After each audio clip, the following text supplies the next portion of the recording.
사무엘상 4장. 사무엘이 말을 하면 온 이스라엘이 귀를 기울여 들었다. 그 무렵에 블레셋 사람이 이스라엘을 치려고 모여들었다. 이스라엘 사람은 블레셋 사람과 싸우려고 나가서 에베네셀에 진을 쳤고 블레셋 사람은 아벡에 진을 쳤다. 블레셋 사람이 전열을 갖추고 이스라엘 사람을 치자 치열한 싸움이 벌어졌다. 이스라엘은 이 싸움에서 블레셋에게 졌고 그 벌판에서 죽은 이스라엘 사람은 4,000명쯤 되었다. 이스라엘의 패잔병들이 진으로 돌아왔을 때 장로들이 말하였다. 주님께서 오늘 우리가 블레셋 사람에게 지도록 하신 까닭이 무엇이겠느냐? 실로에 가서 주님의 언약궤를 우리에게로 모셔다가 우리 한가운데 있게 하여 우리의 원수를 손에서 구하여 주시도록 하자. 그래서 이스라엘 백성이 실로로 사람들을 보냈다. 그들이 거기 그룹들 사이에 앉아 계시는 만군의 주님의 언약궤를 메고 왔다. 하나님의 언약궤를 가지고 올 때 엘리의 두 아들 홈니와 비느하스도 함께 왔다. 주님의 언약궤가 진으로 들어올 때 모든 이스라엘 백성이 땅이 진동할 정도로 크게 환호성을 올렸다. 블레셋 사람이 그 환호하는 소리를 듣고 저 히브리 사람의 진에서 저렇게 환호하는 소리가 들리는 까닭이 무엇이냐 하고 묻다가 주님의 궤가 진에 들어갔기 때문이라는 것을 알았다. 블레셋 사람이 두려워하면서 말하였다. 이스라엘 진에 그들의 신이 들어갔다. 그래서 그들은 외쳤다. 이제 우리에게 화가 미쳤다. 일찍이 이런 일이 없었다. 우리에게 화가 미쳤는데 누가 저 강력한 신의 손에서 우리를 건질 수가 있겠느냐. 그 신들은 광야에서 온갖 재앙으로 이집트 사람을 쳐서 죽게 한 신들이다. 블레셋 사람들아, 대장도답게 힘을 내어라. 그렇지 않으면 히브리 사람이 우리의 종이 되었던 것처럼 우리가 그들의 종이 될 것이다. 너희는 대장부답게 나가서 싸워라. 그런 다음에 블레셋 사람이 전투에 임하니 이스라엘이 져서 제각기 자기 장막으로 달아났다. 이스라엘은 이때 아주 크게 져서 보병 3만 명이 죽었다. 하나님의 궤를 빼앗겼고 엘리의 두 아들 홈니와 비느하스도 이때 전사하였다. 어떤 베냐민 사람이 싸움터에서 빠져나와 그날로 실로에 이르렀는데 슬픈 나머지 옷을 찢고 머리에는 티끌을 뒤집어 쓰고 있었다. 그 사람이 왔을 때 엘리는 길가 의자에 앉아서 길을 내다보면서 마음속으로 하나님의 궤를 걱정하고 있었다. 그 사람이 성읍에 이르러서 소식을 전하니 온 성읍이 두려워하며 슬피 울부짖었다. 엘리가 그 울부짖는 소리를 듣고 물었다. 저 소리가 무슨 소리냐? 그 사람이 급히 달려와서 엘리에게 소식을 전하였다. 그 무렵 엘리는 98살 된 노인으로서 눈이 어두워져서 앞을 거의 볼 수 없었다. 그 사람이 엘리에게 말하였다. 저는 전쟁터에서 도망쳐 나온 사람입니다. 전쟁터에서 오늘 도망쳐 오는 길입니다. 엘리가 물었다. 젊은이, 무슨 일이 일어났소? 소식을 전하는 그 사람이 대답하였다. 이스라엘 백성은 블레셋 사람 앞에서 도망쳤고 백성 가운데는 죽은 사람이 매우 많습니다.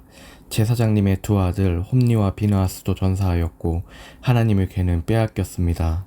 그가 하나님의 궤에 대한 소식을 전할 때 엘리는 앉아있던 의자에서 뒤로 넘어져 문 곁으로 쓰러져서 목이 부러져 죽었다. 늙은 데에다가 몸까지 무거웠기 때문이다. 그는 40해 동안 이스라엘의 사사로 있었다. 그때 엘리의 며느리인 비느하스의 아내는 임신 중이었으며 출산할 때가 가까웠는데 하나님의 궤를 빼앗겼고 자기의 시아버지와 남편도 죽었다는 소식을 듣자 갑자기 진통이 일어나 구부리고 앉은 채 몸을 풀었다. 그러다가 그는 거의 죽게 되었다. 그때 곁에 서 있던 여인들이 아들 낳았으니 걱정하지 말아요 하고 말해주었다.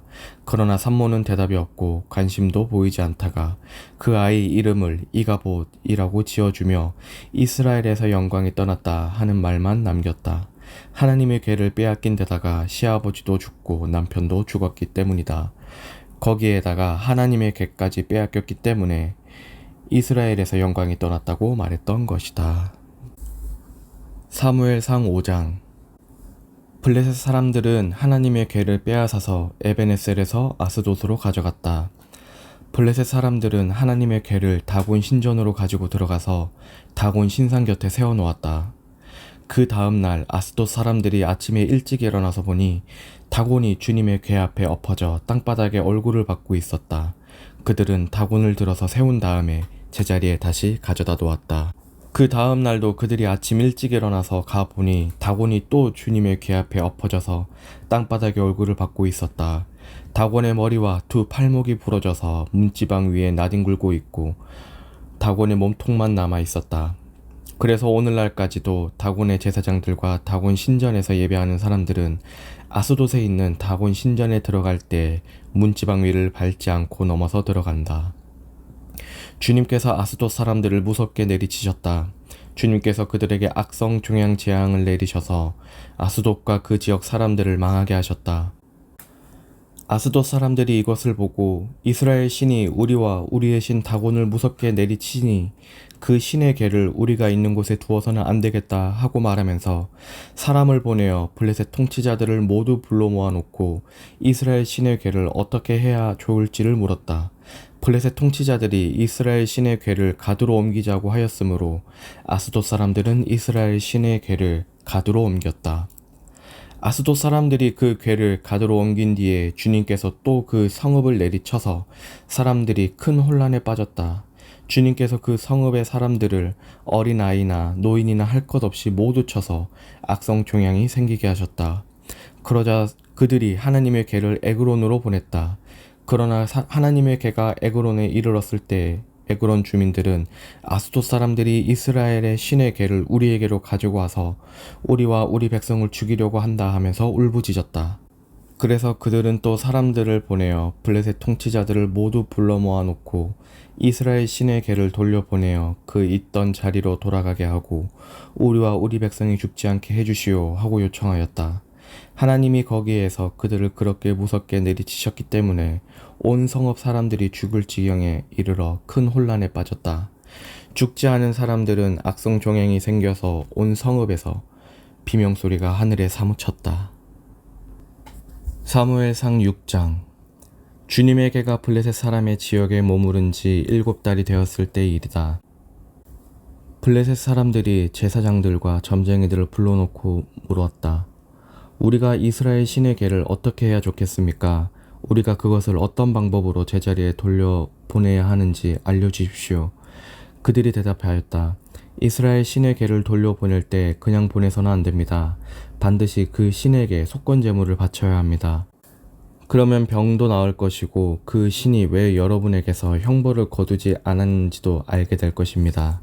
사람들이 다시 그 신에게 무슨 속건 제물을 바쳐야 좋겠습니까? 하고 물었다. 그들이 대답하였다.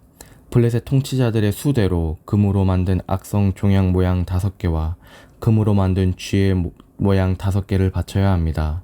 여러분과 여러분의 통치자들이 모두 똑같이 재앙을 당했기 때문입니다. 그러므로 여러분은 악성 종양 모양과 이 땅을 해치는 쥐의 모양을 만들어서 바치고 이스라엘의 신에게 예를 차리십시오. 그러면 그분이 혹시 여러분과 여러분의 신과 여러분의 땅을 내리치시던 손을 거두실지 모릅니다. 왜 여러분은 이집트의 백성과 이집트의 왕 바로처럼 고집을 부리려고 합니까? 이집트 사람이 이스라엘 사람을 가게 한 것은 주님께서 그들에게 온갖 재앙을 내리신 뒤가 아니었습니까? 그러므로 이제 새로 수레를 하나 만들고 아직 멍에를 메어 본 일이 없는 어미소 2마리를 끌어다가 그 수레에 메우고 그 송아지들은 떼어서 집으로 돌려보내십시오.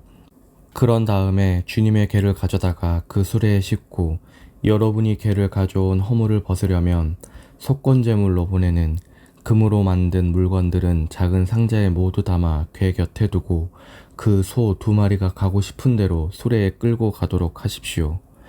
두고 보다가 그 소가 그 궤가 본래 있던 지역인 벳세메스로 올라가면 이렇게 큰 재앙은 그분이 직접 우리에게 내린 것입니다. 그러나 소가 다른 곳으로 가면 그것은 그분이 우리를 친 것이 아니라 우리가 우연히 그런 재앙을 당한 것임을 알 수 있습니다. 그래서 사람들은 시키는 대로 새끼에게 젖을 빨리는 암소 2마리를 끌어다가 수레를 메우고 그 송아지들은 우리에 가두었다. 수레에는 주님의 궤를 싣고 금지와 그들의 악성 종양 모양을 본떠서 만든 물건들도 상자에 담아 실었다. 그 암소들은 벳세메스 쪽으로 가는 길로 곧장 걸어갔다. 그 소들은 큰 길에서 오른쪽으로나 왼쪽으로나 벗어나지 않고 울음소리를 내면서 똑바로 길만 따라서 갔고 그 뒤로 블레셋 통치자들이 벳세메스의 경계까지 따라서 갔다. 그때 벳세메스 사람들은 길에서 밀을 베고 있다가 고개를 들어 괴를 보고는 기뻐하였다. 수레는 벳세메스 사람 여호수아의 밭에 와서 멈추었는데 그곳에는 큰 바위가 있었다. 그들은 나무 소래를 쪼개어 장작으로 삼고 그 소들을 번제물로 살라서 주님께 바쳤다. 레위 사람들이 수레에서 주님의 개와 그 곁에 있는 금으로 만든 물건들이 든 상자를 내려다가 그 큰 바위 위에 올려놓았다. 그날 벳세메스 사람들은 주님께 번제물을 바치고 다른 제물도 바쳤다. 블레셋의 5 통치자들도 이것을 다 보고 나서 그날로 에그론으로 돌아갔다. 블레셋 사람들이 주님께 속건 제물로 바친 악성 종양 모양의 금덩이들은 아스돗 몫으로 하나, 가사 몫으로 하나, 아스글론 몫으로 하나, 가드 몫으로 하나, 에그론 몫으로 하나였다. 금 쥐도 바쳤는데 그 수는 요새화된 성읍과 성곽이 없는 마을 곧 5 통치자가 다스리던 블레셋의 모든 성읍의 수와 같았다. 사람들이 주님의 개를 올려놓았던 그 큰 바위 곧 벳세메스 사람 여호수아의 밭에 있던 그 큰 바위는 오늘날까지도 거기에 그대로 있다. 그때 벳세메스 사람들이 주님의 궤속을 들여다보았기 때문에 주님께서는 그 백성 가운데서 5만 70명이나 쳐서 죽이셨다. 주님께서 그 백성을 그렇게 크게 치셨기 때문에 그들은 슬피 울었다. 벳세메스 사람들이 말하였다. 이렇게 거룩하신 주 하나님을 누가 감히 모실 수 있겠는가? 이 궤를 어디로 보내어 우리에게서 떠나가게 할까? 그들은 기럇 여아림 주민들에게 전령들을 보내어 블레셋 사람들이 주님의 궤를 돌려보냈으니 내려와서 가지고 가라고 하였다. 요한복음 12장. 6월절 엿새 전에 예수께서 베다니에 가셨다. 그곳은 예수께서 죽은 사람 가운데서 살리신 나사로가 사는 곳이다. 거기서 예수를 위하여 잔치를 베풀었는데 마르다는 시중을 들고 있었고 나사로는 식탁에서 예수와 함께 음식을 먹고 있는 사람 가운데 끼어 있었다. 그때 마리아가 매우 값진 순나드 향유 1근을 가져다와서 예수의 발에 붓고 자기 머리털로 그 발을 닦았다. 온 집 안에 향유 냄새가 가득 찼다. 예수의 제자 가운데 하나이며 장차 예수를 넘겨줄 가룟유다가 말하였다. 이 향유를 300데나리온에 팔아서 가난한 사람들에게 주지 않고 왜 이렇게 낭비하는가? 그가 이렇게 말한 것은 가난한 사람을 생각해서가 아니다. 그는 도둑이어서 돈자루를 맡아 가지고 있었으면서 거기에 든 것을 훔쳐내곤 하였기 때문이다. 예수께서 말씀하셨다. 그대로 두어라. 그는 나의 장사날에 쓰려고 간직한 것을 쓴 것이다. 가난한 사람들은 언제나 너희와 함께 있지만 나는 언제나 너희와 함께 있는 것이 아니다. 유대 사람들이 예수가 거기에 계신다는 것을 알고 크게 떼를 지어 몰려왔다. 그들은 예수를 보려는 것만이 아니라 그가 죽은 사람들 가운데서 다시 살리신 나사로를 보려는 것이었다. 그래서 대제사장들은 나사로도 죽이려고 모의하였다. 그것은 나사로 때문에 많은 유대 사람이 떨어져 나가서 예수를 믿었기 때문이다. 다음 날에는 명절을 지키러 온 많은 무리가 예수께서 예루살렘에 들어오신다는 말을 듣고 종려나무 가지를 꺾어 들고 그분을 맞으러 나가서 호산나 주님의 이름으로 오시는 이에게 복이 있기를 이스라엘의 왕에게 복이 있기를 하고 외쳤다. 예수께서 어린 나귀를 보시고 그 위에 올라타셨다. 그것은 이렇게 기록한 성경 말씀과 같았다. 시온에 따라 두려워하지 말아라. 보아라, 내 임금이 어린 나귀를 타고 오신다. 제자들은 처음에는 이 말씀을 깨닫지 못하였으나 예수께서 영광을 받으신 뒤에야 이것이 예수를 두고 기록한 것이며 또 사람들도 그에게 그렇게 대하였다는 것을 회상하였다. 또 예수께서 무덤에서 나사로를 불러내어 죽은 사람들 가운데서 살리실 때 함께 있던 사람들이 그 일어난 일을 증언하였다. 이렇게 무리가 예수를 맞으러 나온 것은 예수가 이런 표징을 행하셨다는 말을 들었기 때문이다. 그래서 바리새파 사람들이 서로 말하였다. 이제 다 틀렸소. 보시오. 온 세상이 그를 따라갔소. 명절에 예배하러 올라온 사람들 가운데 그리스 사람이 몇 있었는데 그들은 갈릴리 벳세다 출신 빌립에게로 가서 청하였다. 선생님, 우리가 예수를 뵙고 싶습니다. 빌립은 안드레에게로 가서 말하고 안드레와 빌립은 예수께 그 말을 전하였다. 예수께서 그들에게 대답하셨다. 인자가 영광을 받을 때가 왔다. 내가 진정으로 너희에게 말한다. 밀알 하나가 땅에 떨어져서 죽지 않으면 한 알 그대로 있고 죽으면 열매를 많이 맺는다. 자기의 목숨을 사랑하는 사람은 잃을 것이요 이 세상에서 자기의 목숨을 미워하는 사람은 영생에 이르도록 그 목숨을 보존할 것이다. 나를 섬기려고 하는 사람은 누구든지 나를 따라오너라. 내가 있는 곳에는 나를 섬기는 사람도 나와 함께 있을 것이다. 누구든지 나를 섬기면 내 아버지께서 그를 높여주실 것이다. 지금 내 마음이 괴로우니 무슨 말을 하여야 할까? 아버지, 이 시간을 벗어나게 하여 주십시오. 하고 말할까? 아니다. 나는 바로 이 일 때문에 이때에 왔다. 아버지, 아버지의 이름을 영광스럽게 드러내십시오. 그때 하늘에서 소리가 들려왔다. 내가 이미 영광되게 하였고 앞으로도 영광되게 하겠다. 거기에 서서 듣고 있던 무리 가운데서 더러는 천둥이 울렸다고 하고 더러는 천사가 그에게 말하였다고 하였다. 예수께서 대답하셨다. 이 소리가 난 것은 나를 위해서가 아니라 너희를 위해서이다. 지금은 이 세상이 심판을 받을 때이다. 이제는 이 세상의 통치자가 쫓겨날 것이다. 내가 땅에서 들려서 올라갈 때 나는 모든 사람을 내게로 끌어서 이끌어 올 것이다. 이것은 예수께서 자기가 당하실 죽음이 어떠한 것인지를 암시하려고 하신 말씀이다. 그때 무리가 예수께 말하였다. 우리는 율법에서 그리스도는 영원히 살아계시다는 것을 배웠습니다. 그런데 어떻게 당신은 인자가 들려야 한다고 말씀하십니까? 인자가 누구입니까? 예수께서 그들에게 대답하셨다. 아직 얼마 동안은 빛이 너희 가운데 있을 것이다. 빛이 있는 동안에 걸어다녀라. 어둠이 너희를 이기지 못하게 하여라. 어둠 속에 다니는 사람은 자기가 어디로 가는지를 모른다. 빛이 있는 동안에 너희는 그 빛을 믿어서 빛의 자녀가 되어라. 이 말씀을 하신 뒤에 예수께서는 그들을 떠나서 몸을 숨기셨다. 예수께서 그렇게 많은 표징을 그들 앞에 행하셨으나 그들은 예수를 믿지 아니하였다. 그리하여 예언자 이사야가 한 말이 이루어졌다. 주님, 우리가 전한 것을 누가 믿었으며 주님의 팔이 누구에게 나타났습니까?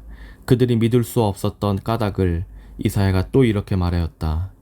주님께서 그들의 눈을 멀게 하시고 그들의 마음을 무디게 하셨다.